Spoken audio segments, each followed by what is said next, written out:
Black families who fled the Jim Crow South during the Great Migration made decisions about what to pack that no moving checklist could ever capture. If your family was among the 6 million who left between 1910 and 1970, you know that what went into that suitcase wasn't just clothing, it was survival, identity, and everything that couldn't be rebuilt if lost. Today's generation moves with digital backups and next-day shipping. They cannot comprehend what it meant to pack once, knowing you might never return.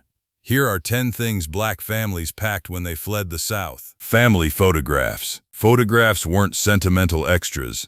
They were irreplaceable proof that the people you loved had actually existed. In a world that kept no official record of Black lives with any dignity, a photograph was the only document showing your grandmother's face, your father's pride, your family's wholeness. You wrapped them in cloth and guarded them more carefully than money. No museum would hang their portraits. No archive would hold their faces. Every photograph left behind was gone forever, because returning south to retrieve belongings was a risk of violence most families refused to take. Today's generation would never understand why a photograph required that level of protection. Modern families live in clouds of digital images, backed up automatically, accessible from anywhere. The idea of a single printed photograph being truly irreplaceable is incomprehensible to anyone who has never lived without the infrastructure that records your existence. For Black families making the journey north, those photographs were evidence that you came from somewhere real, that the people who shaped you had lived full lives, and that even if everything else was left behind, the faces of those you loved would make the journey with you. A pastor's letter of recommendation. A handwritten letter from a Southern pastor was one of the most powerful documents a Black family could carry north. Churches in northern cities did not know you, but they knew the pastors who signed those letters. That letter meant a new congregation would open its doors immediately, connecting you to housing leads, job referrals, and the social network that determined whether your first months meant survival or disaster. The Black church functioned as complete civil infrastructure, the employment agency, the credit union, and the safety net combined. Without that letter, you were a stranger in a city with its own rules about who would be helped. Today's generation cannot grasp why a church letter would carry that kind of practical weight. Modern job seekers use LinkedIn.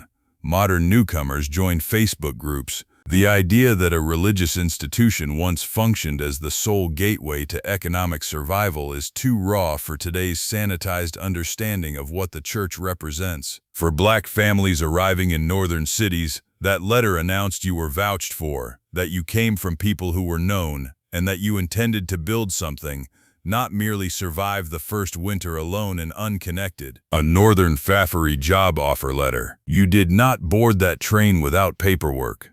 Black families rarely left without a concrete job offer already in hand, because arriving without one could mean destitution within weeks. The letters came from steel mills in Pittsburgh, slaughterhouses in Chicago, automobile plants in Detroit, companies quietly recruiting Black Southern labor to fill gaps left by wartime mobilization. Some families kept those letters for decades after the job was gone, because the letter represented the moment everything changed.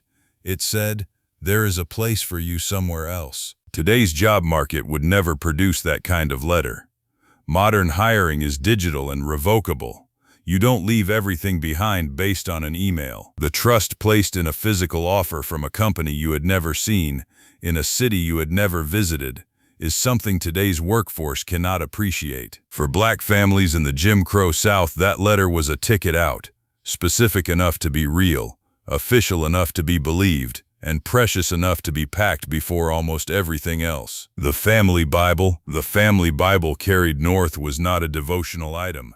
It was the only birth registry, death record, and genealogical archive most Black families had ever possessed. Inside the front pages, generations of names and dates had been recorded in careful handwriting by people who knew no government office would do it for them.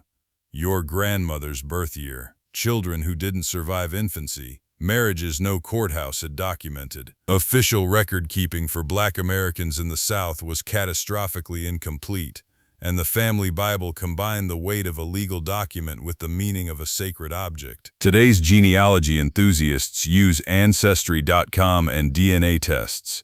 The idea that an entire family's history could fit between the covers of a single book and that losing it meant losing everything is a concept that modern record-keeping makes almost impossible to grasp. For Black families making the Great Migration, the Bible was not carried for faith alone. It held names, it held proof, it held the evidence that the people who came before you had lived, loved, and built something worth remembering. Home remedy medicines and herbs. Black Southern grandmothers packed their home remedies not because they distrusted Northern medicine, but because they had no reason yet to trust it. The herbs, roots, and preparations represented generations of knowledge about keeping a family healthy without access to doctors who treated you with dignity or hospitals that admitted you without humiliation. In the Jim Crow South, medical care ranged from limited to deliberately harmful, and the remedies in small cloth bags represented a parallel medical tradition that had kept Black families alive through slavery,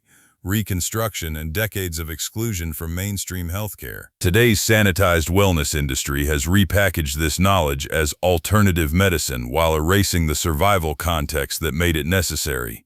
Modern medicine is so focused on clinical trials that a grandmother's herb pouch as genuine primary care sounds like folklore to today's generation. For Black families on that northbound train, those remedies weren't alternative. They were the only reliable medicine they had ever known. They packed them because trust in new systems had to be earned, and they simply weren't there yet. Seeds from the Southern garden. Seeds seem like an unlikely thing to pack when fleeing everything. But Black Southern families carried seeds north with a deliberateness that had nothing to do with sentimentality. The collard greens, butter beans, and okra wrapped in damp cloth were specific varieties cultivated across generations. Northern cities did not have the ingredients Southern Black cooking required, and you could not substitute another variety.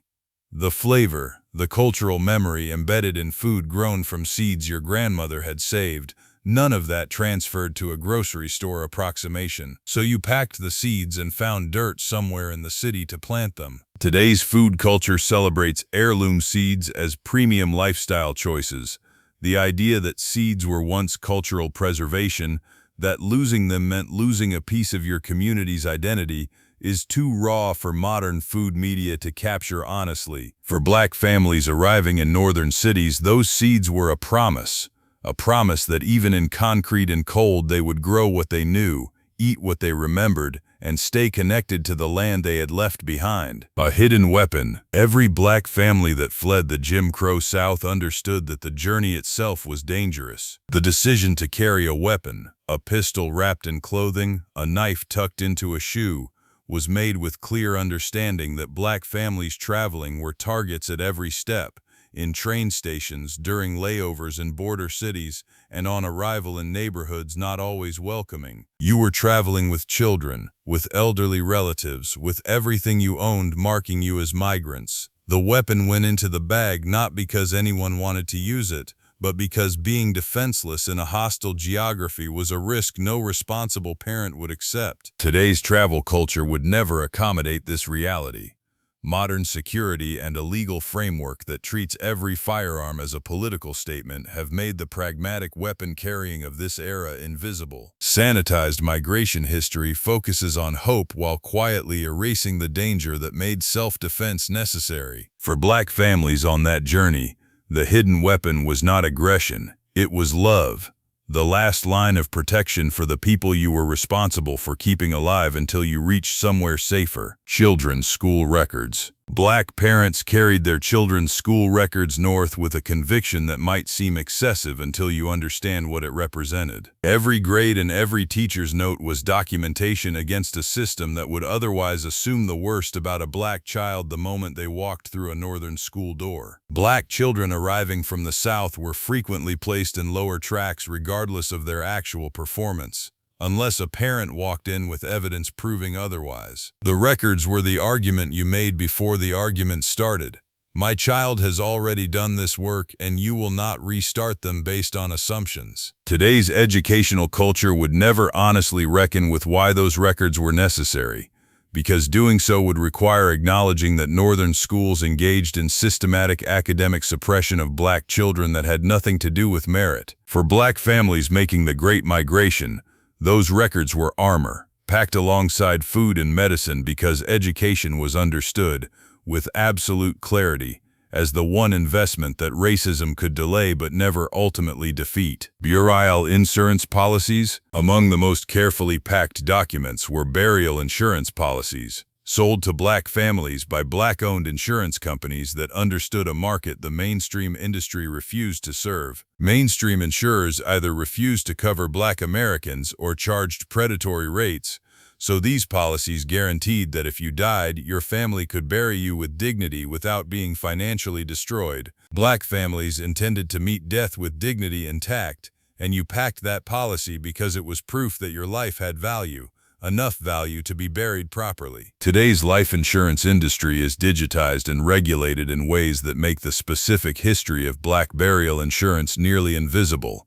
The story of an entire community building a parallel financial system out of necessity is too uncomfortable for modern money culture to tell honestly. For black families carrying that policy north, it was not morbid, it was responsible.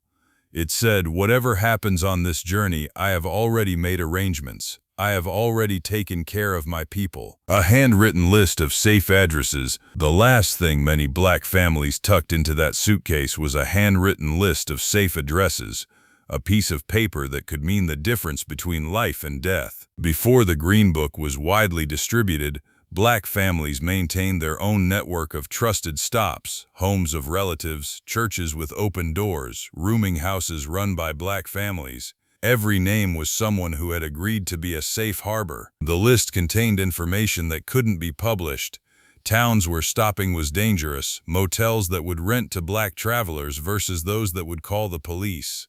You memorized what you could and kept the paper hidden. Today's travel infrastructure makes this list incomprehensible as a necessity. Google Maps and hotel apps have created a world where any traveler can theoretically stop anywhere. The idea that a black family once needed a secret handwritten network just to make a road trip survivable is too uncomfortable for modern travel culture to honestly absorb. For black families on the Great Migration, that list was the most human document in the suitcase. Every name on it was someone who had looked at the world and decided to be, in whatever small way they could manage, a refuge. These 10 items were not just belongings. They were a complete survival system built by people who knew the world had been designed against them. They carried photographs because no one else would preserve their faces. They carried weapons because no law would protect them. They carried seeds because no store sold what they truly needed. Today's moving culture may be more efficient, but it has never been asked to carry what black families carried north. These families proved that black survival didn't need perfect conditions to produce extraordinary courage. Which of these items did your family carry? Drop a comment below sharing your family's Great Migration story. Hit that like button if this moved you and subscribe so you never miss another journey into the experiences that shaped Black America.